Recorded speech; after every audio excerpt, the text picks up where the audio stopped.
Hello there, ladies and gentlemen, and welcome to another episode of Cookiecast. Today is part 2 of my sit-down with Pete Turnbull. Another great episode where we get talking about the world of podcasting and books, and there was all sorts in the conversation I had with Pete. Like I say, this is part 2 of the chat that I had with Pete, so there was another natural break. We only had so long to be able to actually do the podcast, so we had to sort of wrap it up quite quickly at the end. And as I said on part 1, I'm hoping at some point to be able to get Pete to come back and we can continue our chat from way back in the day, from when we had the first conversation about doing a podcast, which wasn't all that long ago, but seems like ages ago now. See what you think to part 2 of my conversation with Pete, and tune in next time for another fantastic episode of Cookiecast. Like I say, I'll hopefully be able to get Pete back on at some point soon, so see what you think to part 2.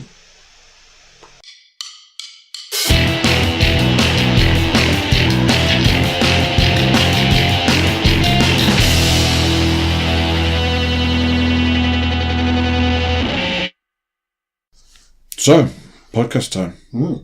Podcast time, part 2. Part 2 of 2. Okay, so last time, which was, it was ages ago. What, hours? Days, maybe? Yeah. Not minutes? No, definitely not minutes. We were talking about superheroes. Superhero movies and comics and things like that. So, talking of movies, what was the last film you watched? I finally watched The Last Jedi, which would be an uncontroversial thing to put opinions on the internet about. So it came out on Blu-ray, and so I watched it, and I liked it, and I'm confused what all the fuss was about, and I thought the characters were great, and I have no problem with Leia floating back to the starship using the Force or anything like that. I really liked it. I thought it was great. I haven't seen it. Spoilers. Yeah, let's go with spoilers. I haven't seen it. I intend to. I was talking to a guy, I think on the podcast. He said his specialist subject was Star Wars, which, like you say, is probably one of those controversial things these days where people are like, Star Wars. I used to love Star Wars, and I've had that beaten out of me, I believe. Interesting. Through original 3s and what was The Force Awakens. I did not like that film. Really? I did not like that film. But I did like Rogue One. I liked Rogue One. I like Force Awakens a lot. Star Wars for me, I remember pestering my dad that my brother was going to see. My brother's a bit older than I am and was going to see Empire Strikes Back. And I really wanted to see Empire Strikes Back. And bear in mind, I was like 6, 7 maybe. So I pestered to go and see Empire Strikes Back. And they finally took me to see Empire Strikes Back, and I fell asleep 4 minutes into it. But I still claim I saw Empire in the cinema. But it was the time when it wasn't Netflix or anything else, and so there was the big TV Christmas movie. Yeah. Which was like the event that everybody watched at the time. And about 2 or 3 years after it came out in the cinema, the Star Wars film of the time would be on as the whole Christmas Day after the Queen's speech, 4 o'clock, Star Wars. Yeah, and that was in the days when it wasn't a kid sat 4 inches from the TV screen watching whatever, and everybody else was in other rooms talking and this. Like being at the cinema. The silence. Curtains were closed. Yeah. The doors were shut. The lights were off. It was as close to going to the cinema as you could make it on a 19-inch TV. Yeah. You were all too full. You really shouldn't have had more Christmas pudding, but you did. You were so full you couldn't move, and everyone was like glued because this was the big blockbuster in your home, and this was an amazing thing. So Star Wars didn't raise me, wasn't dominating my childhood, but was a big factor in it. I didn't collect Star Wars figures. I did play with Star Wars figures. I had lots of them. I made a number of Hoth bases out of whatever large electrical equipment polystyrene we'd had for Christmas that year, with playing cards for doors and all that sort of stuff. And I loved Star Wars as a kid. Yeah. It wasn't my religion. I just really liked it. In the same way that I think I really liked Thundercats and that sort of thing. But if there'd been a series of Thundercats where they reimagined it and did a prequel and they changed how Lion-O worked, I would not be personally offended by that. So when the prequels for Star Wars came out, I watched the first one, which was nice because it was a Star Wars film, and we hadn't had one since Jedi.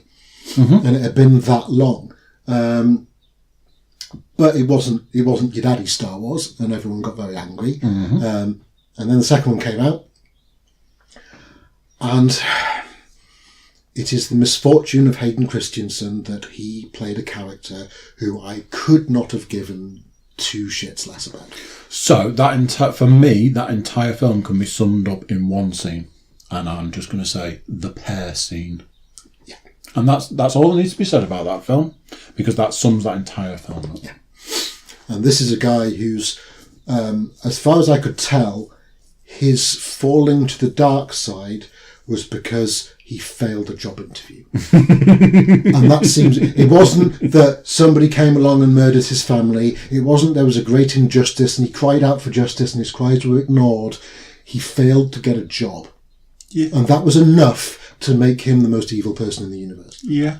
That just makes you a dick. I'm sorry, but it does. But anyway, again, didn't destroy my childhood. It was a movie. And it was a movie I didn't like. I'd never seen the third one of the prequels. Just couldn't be asked. So... I did enjoy Rogue One, for all its faults, and it has many. It was a generally enjoyable film that you didn't have to do anything about Star Wars to enjoy. Yep. But if you did, you got some extra value out of it. I agree with that. And of course, it's the entire thing is designed to cover up a plot hole. Of, why has the most powerful thing in the universe got a large port with "shoot here" written on it? Yeah, in neon lights. Exactly. But I did enjoy Rogue One. Rogue One had the right balance of humanity, humour, violence and spectacle. Yes. To be a good movie. Mm-hmm. I enjoyed Force Awakens because even though, yes, of course it was a homage, and yes, of course it was a bit Member Berries sort of nostalgia trip, I loved Rey. I loved the fact that Star Wars finally had a strong independent woman who got to be a strong independent woman and didn't just stand there in the way that Carrie Fisher, I think, had to because it was the 70s. And she was a stronger character as she could have been, but she still ended up in a gold bikini. Yeah. Rey's not going to end up in a gold bikini. No. Rey's going to end up kicking ass, and she is. I really liked Finn. I really liked Poe as characters. I thought Poe was great. BB-8 was a toy commercial, but then so was R2-D2, so if you have a problem with that, that's your problem, not Star Wars's. I genuinely enjoyed it, and it was saying farewell in a lot of ways to that nostalgia of the childhood. It was, it was absolutely a Death Star 2. It does pass the torch, I suppose. Yeah, but it was, and what they did with Han, spoilers for a 4-year-old film, obviously Han dies, and that's really sad, and all that sort of thing. But it's setting up things. I struggle with Kylo Ren still. I think he's a shit bad guy. I don't find him scary. I don't find him menacing because fundamentally, a bit like Hayden Christensen, he's an angry teenager. Yeah. And we don't need another angry teenager Sith. We've had one and nobody liked him. Mm-hmm. And I know you're not meant to like him, he's the bad guy, but you're meant to be somebody... He's not scary, he's just an arsehole. Mm-hmm. So yeah, I mean, Kylo Ren doesn't really work for me. I think the one thing that Last Jedi does... and I don't think it's spoilers to say this, is it answers the question about what's going to happen in the third one. If Star Wars, particularly the first original trilogy, is fundamentally a story about redemption. Because Star Wars is the story of redemption for Darth Vader. Because he's redeemed through his children who believe in him that there is good left in him, and that's why they win at the end. They don't win at the end because of any of their actions, really. They win at the end because Darth Vader kills the Emperor. And it's about the redemption of Darth Vader. I don't think Kylo Ren is going to be redeemed. I think Kylo Ren is going to die screaming. Yeah. And if there is any justice, he dies screaming, getting torn apart by Chewbacca. Because you killed that guy's best friend. Yeah, I go with that. And that would be awesome. So if the title of the third one is Annoying Emo Kid Gets Torn Apart by Big Wookiee, I'm fucking there. 1 ticket, please. Yeah. But no, I enjoyed it, and I enjoyed Last Jedi a lot as well. I can see why it pissed on some people's childhoods, because they have problems with the Force changing because they've forgotten. And they've forgotten the fact that in every single film, without exception, the Force changes. Think about the original Star Wars. What's the Force? It's a feeling. A feeling. It's a feeling of guidance of this is the thing I should be doing.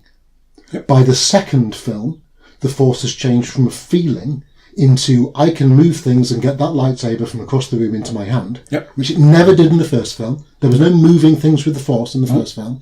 By the third film, the Force is I can shoot lightning out of my hands. Yep. And when we were all 10, we had no problem with that. No, I'm good with that. One of the controversy of The Last Jedi is, first of all, Leia uses the Force. And you know she's Force sensitive. She's fucking Darth Vader's daughter, for fuck's sake. But she basically moves herself. She sustains herself in space and manages to propel herself back to the ship she'd just come out of. Okay. I thought, from the outrage on the internet, she'd done something which they do in the computer games a lot, where she basically turned herself into a Force ghost and teleported herself back into the spaceship. And that's not what happens at all. No. She basically, in the same way that Luke can move a lightsaber, she wills herself back towards an airlock. Okay. That's it. And people went crazy. Oh, how dare they do this? I have a single problem with The Last Jedi, and it's not really a problem. It's something I would have liked to have seen the other way around, but I won't say what that is until you've seen it. Oh, okay. But there's things where I think some of the actions taken towards the end should have been done by different characters. Right, okay. But other than that, no, I liked it. It's got set pieces. Mark Hamill, and I say this a lot, but Mark Hamill rocks. He's for a man who became my Joker after growing up with Cesar Romero, who was an amazing Joker in like 60s Batman. And of course, I don't remember 60s Batman the first time around. I wasn't born, but in the 80s, that was children's TV in the morning. Was Batman, and I adored Batman. But Adam West Batman, which isn't really comic book Batman, it's Adam West Batman is all the same thing. To have Mark Hamill, who I didn't even realise it was Mark Hamill for many years, just own the Joker in all the Arkham games. And I know he did other anime and stuff as well, but I'd never seen those.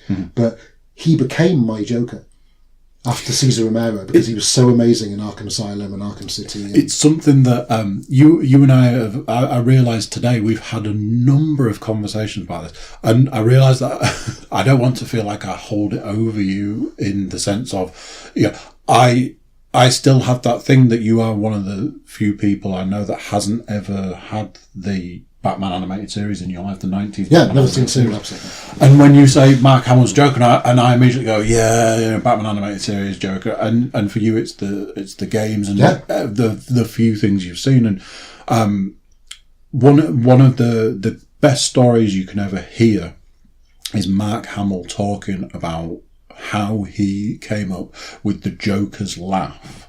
Right. On the drive to the audition in the car, and when he recreates that scene of him driving down somewhere in LA going to this audition, and he'll do like 3, sometimes 4 different versions of that Joker laugh, and the fourth one is always the one we know. Right. And the first 2 or 3 are a slight variation on that, and you just like to watch that process. He is one of the few voice actors in the world that stands up to do his voice acting, and he says, this is an unusual thing and stuff like that. Mark Hamill he's just such a boss. He amazing. Yeah. And in Last Jedi, he is incredible.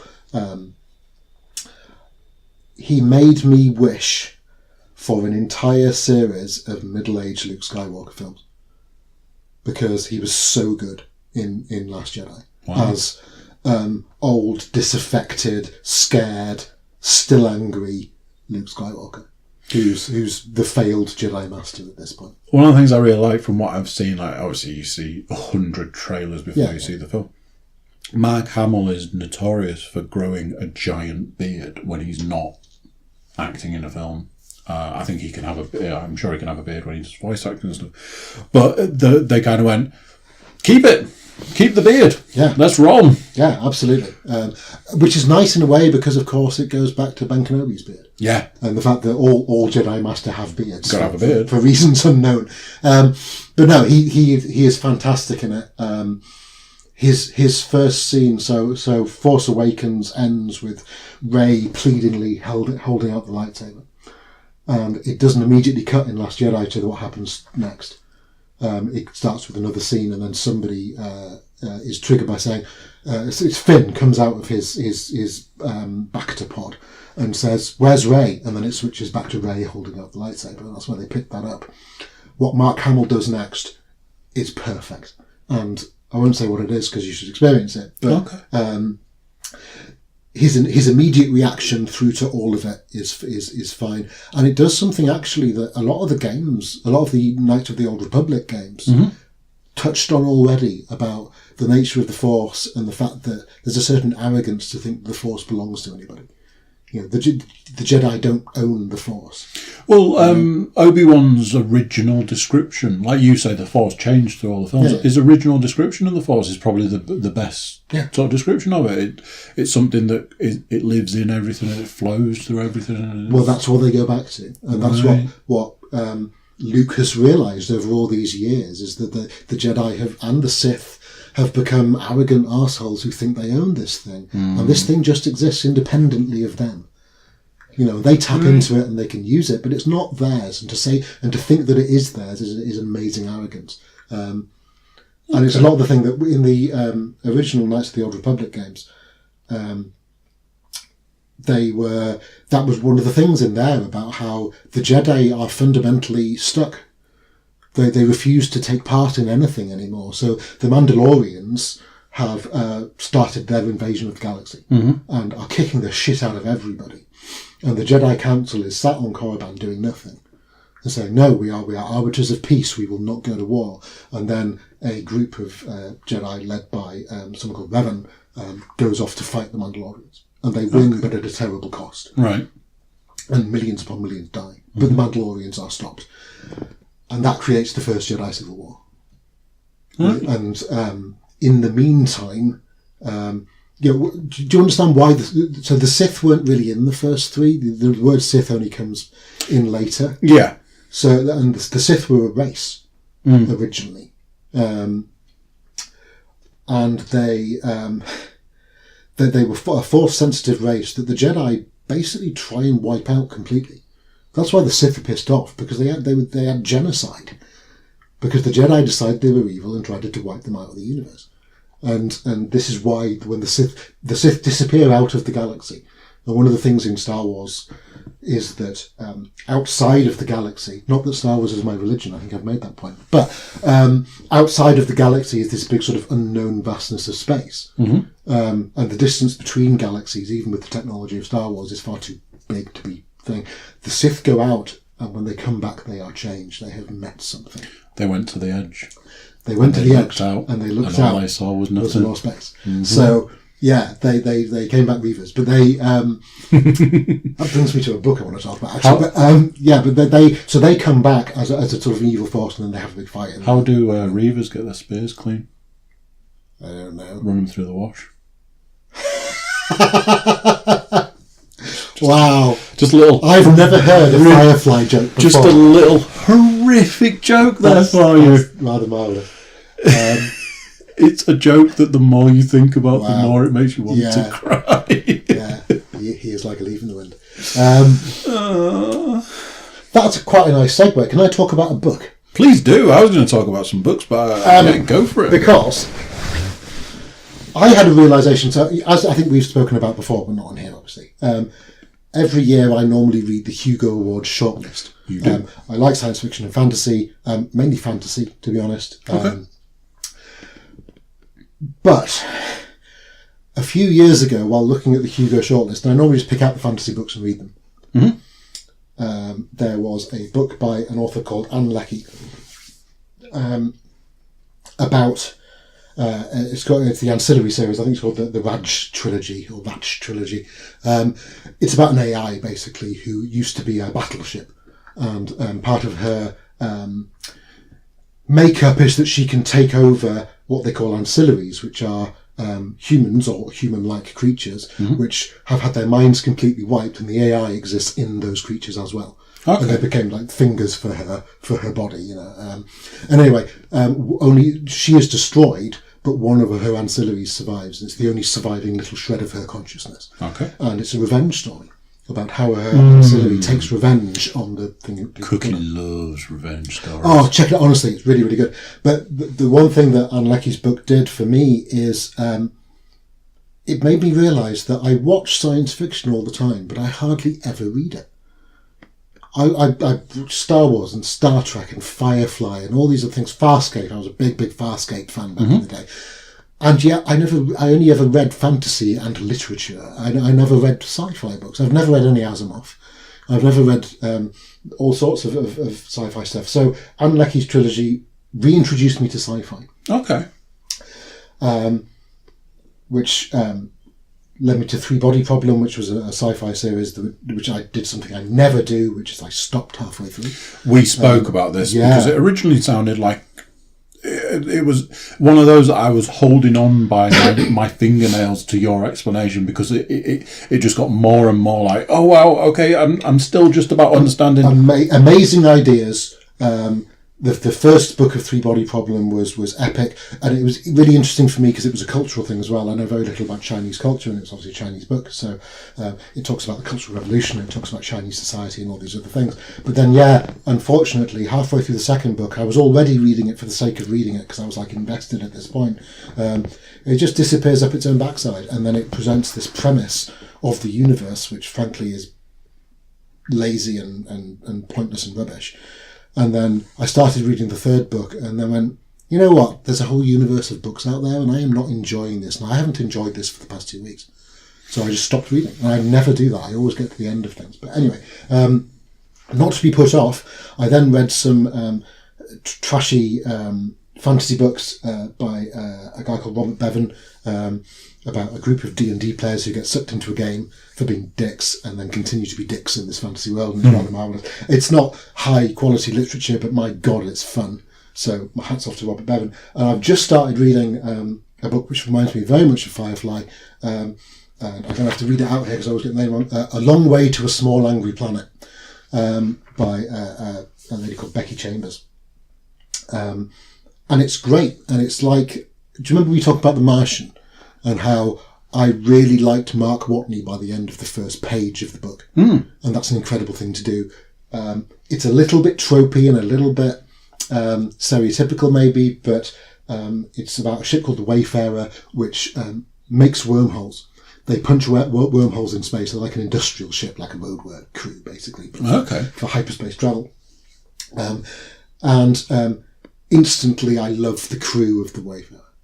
Cool. And it's a little bit Firefly-esque there. They've got sort of two sort of alcoholic, badass, punky sort of tech people. They've got the RC Dr. Smith from Lost in Space type guy. They've got the resolute captain who's, morally sound and whatnot. And it's just, I instantly care about these people. I care about what happens to them. And it's the story of their new crew member who's really trying to escape her past for reasons you don't really understand at first, who has just joined them as basically their admin person. Right. And it's their story, and I think there's 3 of them, and I'm already looking forward to the next ones. But it's reminded me a lot of Firefly, and I wondered which came first. As far as that does sound very Firefly. It is very Firefly. Very. Yeah. But you just you'd like this that Kizzy is their main engineer woman who keeps the engines going and things, and she wears outrageous clothes that she's made herself, and she's made herself some big fuck off punk boots that she's really happy. Yeah, exactly. That sounds very familiar. Yeah. But nevertheless, genuinely entertaining, and it's nice to read a book where you like the people in it. Because so often, everyone's a bad guy, or everyone's conflicted, or everyone's troubled, or everything. These people are just there, people doing a job who are decent people. And I'm generally worried that something horrible is going to happen to them already. I've got a bad feeling about it, if I'm honest. But Becky Chambers, fair play to you, because generally enjoying your book. And Lecky's books were incredible. She has just released a new one, actually. So after the ancillary story, which is a trilogy, as for some reason all sci-fi books are, she started a new one. I don't know whether that's going to be a standalone book or whether that's going to be the start of another trilogy. So I'm quite excited about that as well. So now that you brought us to talking about books, I can talk to you. I something I've realised since starting the podcast is that I can no longer talk to people. Right. So I went to work the other day, and a podcast that's going to come up in what's now a few weeks is the podcast I did with a guy called James, and he'd had the day before off because Far Cry 5 came out. Right. And he's still one of those people that takes the day off for a new game that he's really invested in. Okay. I used to be one of those guys. I am not anymore. And he came to work on the Wednesday. We were doing the podcast Wednesday night. Mm-hmm. And he started giving me his review of Far Cry 5. And I was like, in my head, I'm like, how do I go about saying, stop talking? And me and Leanne have these conversations. Before doing Leanne's mum's podcast, she started talking about something, and I was like, "Stop right there, save it." And I heard Joe Rogan have exactly the same conversation with one of his guests recently, so I know it's not just a me thing. But I said to you before we sat down to do this, I was like, "I've read a book recently, and I didn't enjoy it." And then I went, "Oh, I'm not going to give you my review. We'll review it on the podcast."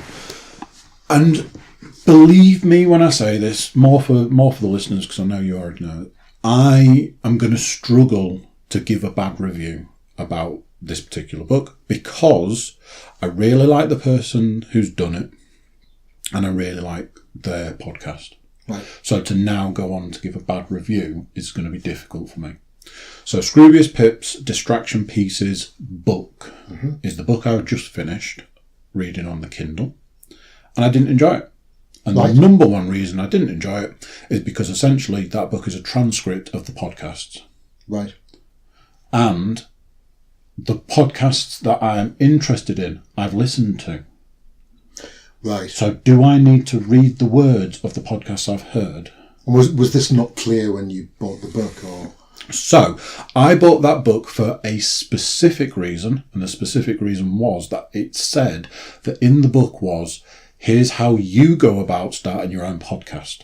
Oh, right. So I went, well, for a man who started his own podcast, that could be quite useful. Mm-hmm. And I respect Scroobius Pip for various reasons, and I like his podcast. The biggest reason is that he has quite a severe stutter. Right. Yet his professions are all around talking, or he's a rapper. Yeah. Or he does talking, or he's now an actor. And I'm just like, fucking fair play to you, mate. You've got something that you would think would hold you back, and at no point is it holding you back. Well done, you. Well done. To be fair, I did read the entire thing. It's not like I skipped through it going, well, I listened to this podcast, so I don't need to read it. It just felt lazy. It's tricky. I mean, I'm always slightly reticent to criticise someone else's art. I'd rather talk about things I enjoyed than things I didn't enjoy. But at the same time, yeah, I can understand that feels maybe a bit, if not a letdown, maybe not entirely honest from the get go. If you thought that this was going to be a window into something, and then the window into something is something you've already seen, that's going to be disappointing. And the Now It's Your Turn section was 4 pages. Right. It was, this is the equipment I use. Podcasting's a big market and it's getting bigger. You should do it if it's something you want to do. Here's the reasons I do it. This is the equipment. Now crack on. I wonder if this is an expectations thing, which is always tricky. It's back to people not liking new Star Warses or reboots of this, that, and the other. I'm always slightly dodgy when I hear that they're rebooting Buffy apparently and that sort of thing, and you're thinking, so is it so recent that is it? Did you not like it because you didn't find what you hoped you'd find in it? Which is a perfectly valid reason not to like something. Or did you feel a bit cheated that, hang on, this wasn't clearly marketed to me as transcripts of something that I'd already prepared? I think your challenge is probably quite correct. I don't know if I researched what that book was about 100% before buying it. I think I bought it off the back of it had that Here's How You Podcast, and that's something that I was interested in. Really, I should have got, in hindsight, I should have probably looked further into what it was about and then maybe gone, I don't necessarily need to read that, and could have saved myself trouble. And especially now, like you say, I'd rather not criticise something, I'd rather talk about something I like. Yeah. In attempting to be a creator rather than, and this all, we keep going back to the man himself, Kevin Smith, but, his principle is don't insult something, make better. Make it better. Do something better. Mm-hmm. I should have read that book and gone, well, I'm going to write a better book about podcasting. Because I'm going to write a book about how I've started my podcast journey, rather than going, Pip, I think you wrote a lazy book. I'm a big believer that whenever someone's created something, if you didn't like it, it just wasn't for you. It's the fact that there's music that I just don't get. There's films that some people rave about which I just don't get, and there's films that I rave about. Ryan particularly, I'm a big Wes Anderson fan. Grand Budapest Hotel is probably going to be in my top 5 films. Were you to ask me what my top 5 films were, it'd certainly be in there somewhere. And yet Ryan, I'm saying to him, this is such a good film, and we really enjoyed it. And we went to see it at the cinema, and one of the reasons we loved it was the fact that there was a woman in the very front row of the cinema, 3 rows in front of anyone else, just sat by herself, who through the entire film was roaring with laughter and rocking back and forth, and we were enjoying her watching the film as much as we were enjoying the film we were watching. Nice. And so there's sort of memory thing there. But and he said, I've had a couple of mates say that. They said it was rubbish. They said it was shit, this sort of thing. I'm thinking, well, you know what? It just wasn't the film for them, for whatever reason. It's the Stuart Lee thing. Stuart Lee often used to be very almost pejorative of his audience when criticised, and then he suddenly realised, well, hang on, this guy has spent 15 quid to be here tonight and was expecting to spend 15 quid of his time laughing, and he isn't. He's not enjoying it. So now he feels annoyed and pissed off, and he's going to walk out at half time and he's going to call me shit and unfunny. That's. It's okay to do that. It's okay for you to not like Scroobius Pip's book. It's okay for me not to like a piece of music that Yvette loves or something like that, because it's just not for me. It's one of these things with criticism now that saying you don't like something and being honest about the reasons why is somehow almost frowned upon. As, you're just trolling. Well, no, I'm just saying that in my subjective opinion, whatever the hell that worth, probably very little, this is what I thought. So I wouldn't be saying that I challenged you on your opinion, because your opinion's your opinion. But I'm always interested to know why somebody's bit of sort of creation was not for somebody else, because I think it's important to know that sort of thing. If someone says to you, I've listened to your podcast and it's shit, well, okay, why is it shit? Yeah, because I give people the opportunity to help me change it and to make it better. So I'm putting myself out there by saying, if you don't like it, tell me what I can do better. And if 100 people come up with the same answer, then I'll try and do that. Unless that is, we really like that bit where you talked about eating babies. Can you talk about that more? Then I'm probably going to stop doing podcasting if that's what the audience wants. Well, I also think it's important to produce the content that you want to produce, not necessarily the content that random people on the internet demand.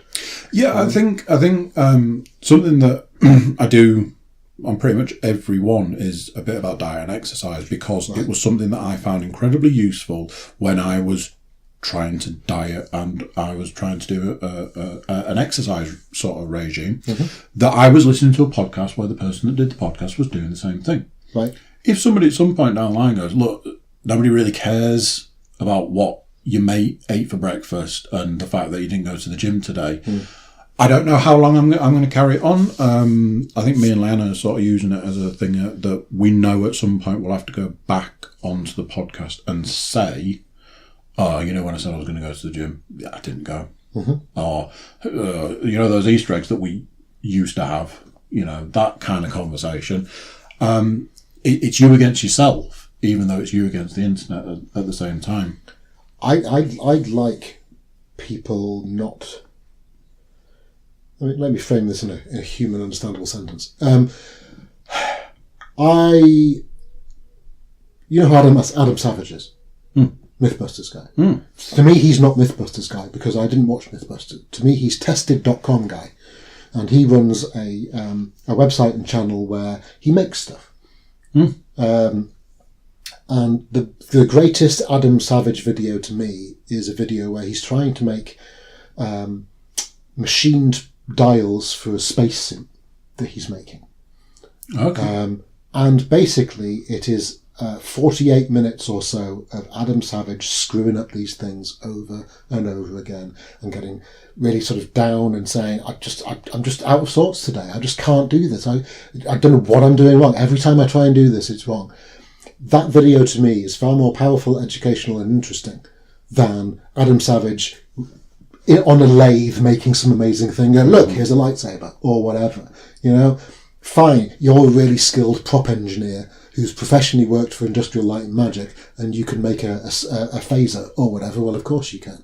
But you struggling on a piece of machinery you don't really know to achieve a goal you haven't properly planned out and failing and failing and failing until you succeed is a far more powerful thing. It's the proof of humanity. Yeah. So the fact that instead of going to the gym this morning, you ate 2 crunchies, or the MyFitnessPal thing. When MyFitnessPal appears on my phone saying, what did you have for breakfast today? And do I really want to type in Quavers? No. But it would be true. But I feel that MyFitnessPal would be disappointed in me if I did that, so I don't. MyFitnessPal does not like this. No, exactly. So yeah, no, I think it's fine to do that. And I think it's more important that we get a very sort of glossy, perfect sort of stuff. I think a lot of the content that goes on YouTube, particularly the sort of stuff where it's teenage girls showing their makeup regimes and all that sort of shit. Yeah. It's putting out there this image of you must look like this, you must be perfect, you must do these things, instead of the more honest thing of, human beings fuck up all the time, but we get to the end of the day and then there's a new day tomorrow. Yeah. And I think that's a more interesting story to be told than, hey, I lost 40 pounds and now look at my abs.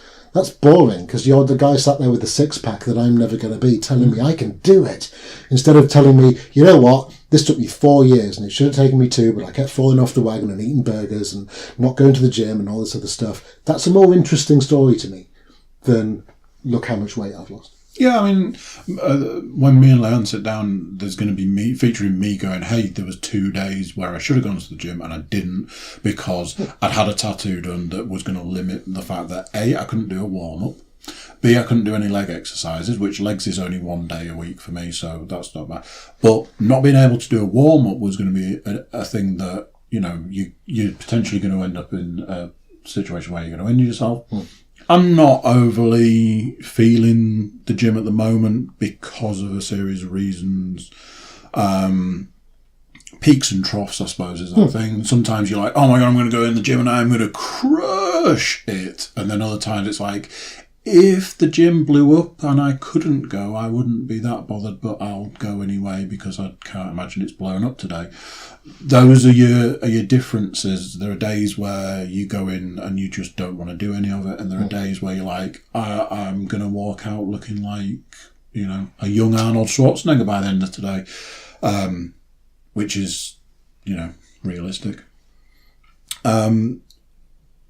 We're in a position at the moment where we've done 2 podcasts back to back now, and I haven't asked you like 60% of the questions I was going to ask you. So what I've been doing with people is I offer them the chance to come back sort of straight away so that I can get an idea of how many return guests I'm going to have. So I'm going to give you the opportunity to come back and let me ask you another 60% of questions. Of course, yeah. Because then we can do more questions about more books. If the internet, doesn't demand more of two random people from Yorkshire talking about stuff they know vague amounts of information about, then I don't know what the internet needs. So I'm happy to contribute to my ill-informed opinions going out online. I mean, I don't know what the internet's for unless it's for people to give their opinions. Well, true, but often this is the power that the likes of Kevin Smith and Mark Bernardin don't realise, that their opinions are all informed. Our ill-informed opinions as pure observers are far more interesting, I'm sure, to the listening public. Two podcasts that I do subscribe to because I just look, and for me, add a comedian to a podcast and it's instantly going to be 20% more interesting to me. Bill Burr, Joe Rogan. Both of them will actively say that they don't read or research anything. They've both got an opinion on something. Bill Burr especially is like, he just goes on about how he can't read stuff. And so he'll just launch into, this is a part of something that I heard somebody tell me part of at some point in time and I'm going to give an opinion on it. I'm now feeling guilty as a final say because I've suddenly realised I've completely forgotten Richard Herring's Leicester Square podcast, which I would like to talk about next time because it's great. And because Richard Herring is part of my childhood growing up as a sort of young teenager, him and Stuart Lee dominated my... Lee and Herring? Yeah, my sort of comedy landscape.